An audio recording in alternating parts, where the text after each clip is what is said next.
आपने यहाँ देखा, क्या आपने देखा कि जीते हुए प्रत्याशी को हरा दिया जाता है और रिकाउंटिंग की मांग सिर्फ भारतीय जनता पार्टी के लोगों की पूरी होती है, या उन लोगों की जो सुबह ही भारतीय जनता पार्टी ज्वाइन कर लेते हैं?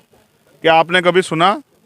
यहाँ के जिलाधिकारी बताएं, वो इतने दिन से जिलाधिकारी रहे हैं, एक लंबी सेवा उन्होंने दी है, कि क्या कभी ऐसा होता है कि रात में गिनती रुक जाती है और गिनती रोकने पे जो है लाइट भगा दी जाती है, पूरी रात गिनती रोकी जाती है? इसका क्या कारण है? तो कारण ये है कि जब जनादेश भारतीय जनता पार्टी के खिलाफ आ रहा था तो सरकार के आदेश पे रोका गया, जिससे कि घोटालेबाजी कराई जा सके। और फिर उसके बाद जो हुआ वो दमन आपने देखा, पर्ची किसी की और नाम किसका, बंडल किसी का और किसी के खाते में ये बंदरबाट यहाँ हुआ।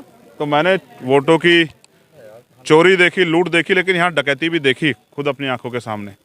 और उसके बाद जो है जनादेश का अपमान करते हुए, लोकतंत्र की हत्या करते भारतीय जनता पार्टी अपनी पीठ थपथपाती है। ये इसके विरोध में मेरा कहना है कि भारतीय जनता पार्टी को चुनाव ना करा के अपने कार्यालय से सर्टिफिकेट बांट देने चाहिए थे, क्योंकि जनादेश में तो वो लोग हार रहे हैं। आप पहले भी जाए, पिछली बार जिला पंचायत अध्यक्ष चुनाव में वो कहाँ थे? तो मैं समझता हूँ, एक तो ये बड़ी घटना है जिस तरह से पूरे देश के लोग देख रहे हैं कि पहले यूपी में जिला पंचायत अध्यक्ष के चुनाव में तानाशाही, और अब उत्तराखंड में वहाँ का अनुसरण करते भारतीय जनता पार्टी के लोग कर रहे हैं, तो लोगों में डर का माहौल पैदा हो रहा है।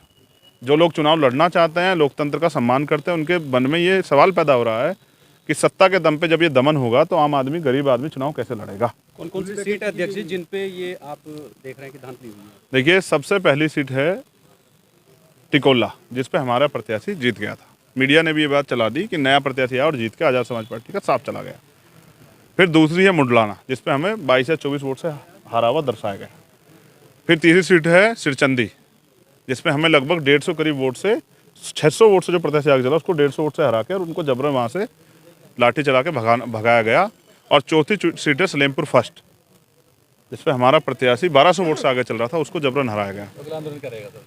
अगला आंदोलन इसके बाद जो पुलिस ने दमनपूर्ण कार्रवाई की है सत्ता के इशारे पे, क्योंकि अभी पंचायत अध्यक्ष का और प्रमुख का चुनाव है, तो उस चुनाव को भीमार में आज़ाद समाज पार्टी के लोग बड़े पैमाने पर जीते हुए हैं बीडीसी, वो चुनाव प्रभावित करेंगे आज़ाद समाज पार्टी भीम आर्मी के लोग। तो उन पर डर का माहौल बनाने के लिए जबरन जो है, जो गुड़ मंडी मंगलोर है, हमारे विरोध कर रहे कार्यकर्ताओं के बीच में, जो संवैधानिक अधिकार भी है रिकाउंटिंग, हर प्रत्याशी को अधिकार, उसने पैसे खर्च किए, पर्चा भरा कि उसकी वो रिकाउंटिंग, जब तक वो सहमत ना उसकी रिकाउंटिंग हो, लेकिन रिकाउंटिंग नहीं हुई टिकोले पे।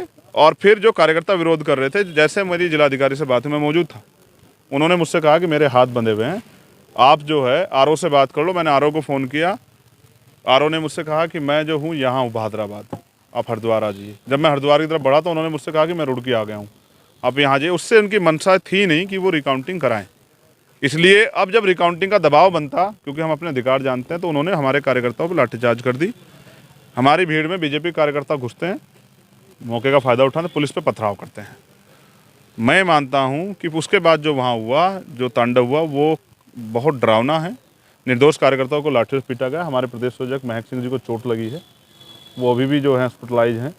उनके सर में पत्थर लगाया, क्योंकि हमारे लोग तो हमारे नेताओं को पत्थर नहीं मानते, वो पत्थर बीजेपी के लोगों ने मारे। वो बीच बचाव में थे, पुलिस के साथ थे, पुलिस ने उनका सहयोग लेके आम लोगों को हटाने का काम किया जो लोग विरोध कर रहे थे, और बाद में उन पर झूठे मुकदमे दर्ज कर दिए। ये स्पष्ट होता है कि ये आज़ाद समाज पार्टी की बढ़ती ताकत से डर गए और उनको डराने का और दमन करने का प्रयास कर रहे हैं। फिर उसके बाद संगीन धारा और मुकदमा दर्ज करना, जिसका कोई आधार नहीं बैठता, मेडिकल भी नहीं है 307 के, और कोई ना सरकारी प्रॉपर्टी डैमेज हुई, ना 333 का कोई आधार बैठता है, ना कोई धारदार हथियार लाया। हम तो वकील जानते हैं।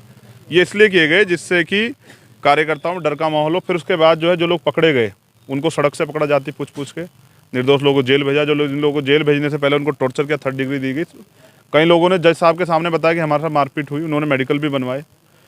फिर दबिश के नाम पे पुलिस जो है रात के अंधेरे में जाती है शराब पी के, और ये सोचते दलित समाज के लोग कुछ बोलेंगे तो है नहीं, तो उनकी बहन बेटियों के साथ छेड़खानी करती। 3-4 घटनाएं आ गई हैं। हमने यहाँ के जिलाधिकारी और एसएसपी को भी एप्लीकेशन दी है। अगर वो मुकदमे दर्ज नहीं करेंगे, अपने लोगों का बचाव करेंगे, तो हम माननीय न्यायपालिका के शरण में जाए, कोर्ट से मुकदमा दर्ज करा के ऐसे आपराधिक छवि के पुलिसकर्मियों को, गुंडा तंत्र के पुलिसकर्मियों को जेल भेजने का काम करेंगे। हम दलित बहन बेटियों के अस्मत के साथ खिलवाड़ नहीं होने देंगे।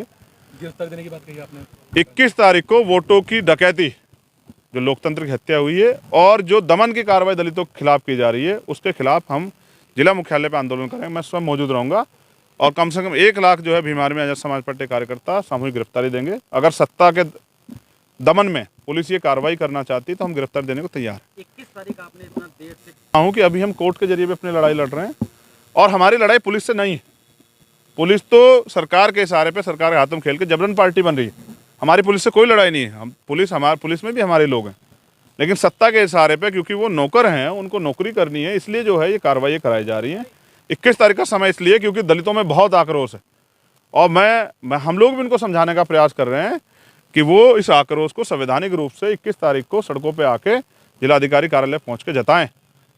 दलित समाज के लोग स्वाभिमानी लोग हैं, उनकी बहन बेटियों के साथ इज्जत का खिलवाड़ होगी और उनके निर्दोष बच्चों को जेल भेजा जाएगा तो ये दलित समाज बर्दाश्त नहीं करेगा। पहले भी उत्तराखंड में इस तरह के आंदोलन हुए। जिस तरह से आपने लेट ये तारीख इतना जो करना चाह रहे तब तक हम वो जो वोटों की डकैती के बाद प्रमुख और जिला पंचायत अध्यक्ष के चुनाव में जो धांधलेबाजी कराने का, उसके पे भी हम लोग काम करेंगे। हमारी आंदोलन तो हम लोग लगातार उसके लिए सक्रिय रहेंगे। गांव-गांव में मीटिंगें हो रही हैं, उसके साथ साथ प्रमुखी के चुनाव में भी आज़ाद समाज पार्टी एक मजबूत रोल अदा करेगी। इसलिए राजनीतिक रूप से इस काम को भी आज़ाद समाज पार्टी करती रहेगी। और फिर 21 तारीख में वो आंदोलन इसलिए क्योंकि हम पुलिस का और हमारा कोई झगड़ा ही नहीं है। हम ये चाहते हैं कि निर्दोष लोगों पे कार्रवाई ना हो, जो दोषी उस पर कार्रवाई हो। पुलिस जो है इसकी न्यायिक जांच करा ले तो सब दूध का दूध पानी का पानी हो जाएगा कि बीजेपी के लोगों ने पथराव करके पुलिस के लोगों ने सरकार के साथ लाठीचार्ज किया। कोई ना कहीं देखिए 2 अप्रैल को जो घटना घटी उसकी पुनरावृत्ति हो सकती है।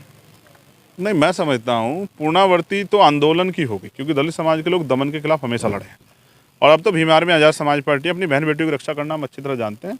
और दमन करने वाले पुलिस कर्मियों को अगर उनके खिलाफ मुकदमे दर्ज होकर वो जेल नहीं भेज जाएंगे तो हम अपनी लड़ाई को मजबूती से लड़ते हैं। जिस तरीके से आपने पुलिस पर आरोप, ये बड़ा मामला तो जो हमारे प्रदेश संयोजक है महक सिंह जी, उन्हीं के परिवार के साथ किया है। उनके पिताजी को भी अपमानित किया गया और एक बच्ची जो वहाँ घर पर रहती है उसके साथ जो है जबरन जो है वो इस तरह का व्यवहार किया। मुझे कहने में शर्म आ रही है कि ये रक्षक लोग भक्षक हो गए हैं और ये सब सत्ता के इशारे पे हो रहा है कि हम लोग डर जाएं। इनसे कहाँ डरेंगे? हम तो जो है बड़े बड़े तानाशाह से नहीं डरे। इस देश में कमजोर वर्ग के लोग, इनसे क्या डरेंगे? सत्ता तो आती जाती रहती है। तो ये आरोप नहीं, हमने इसके खिलाफ कंप्लेन की है और अगर वो ये मुकदमा नहीं लिखेंगे अधिकारी तो हम लोग कोर्ट जाएंगे। हम तो वकील लोग हैं ना, जानते हैं ना कैसे होता है, किस तरह से अन्याय के खिलाफ लड़ा जाता है।